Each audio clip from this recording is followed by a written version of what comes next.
a film or a book or a television series, what's happening is there's two things that go on. There's a story and there's discourse.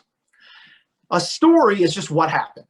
And the discourse is a way of telling a story. And I find that fascinating. How do we tell a story? How do we involve the viewer in what we're telling? Because I could tell you a story that sounds extremely boring, but I could show it to you in a way that you can't stop watching it.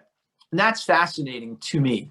And that's what the Seymour Chatman book is all about. And he basically is analyzing books and written work. But there's a difference between reliable and unreliable narrators as well. And it gets very confusing here, but a reliable narrator is someone you can trust. They're going to tell you the story and they're going to tell it to you the best of their ability and you can believe what they're saying. An unreliable narrator has an agenda and is probably telling you a story for their own benefit, which is fascinating because as you get to later parts of the story, you begin to realize, I've got to reevaluate what I saw. And that is fascinating to me.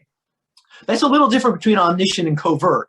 Omniscient narrator is just someone who may be able to bring in elements of the story that are happening in different parts of the world or different parts of the universe or different times and is just essentially assembling it for you and telling it to you. A covert narrator is someone who's sort of hidden within the discourse. You don't even know necessarily they're narrating it or they're telling it to you until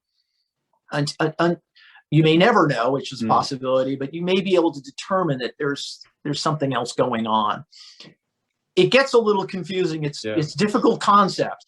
The difference here, and this really gets specific and I don't know, drive all your viewers away, but the covert narrator is actively telling us the story. The covert narrator is involved. Dale Cooper's a little bit different, I think, the way Lynch is presenting him.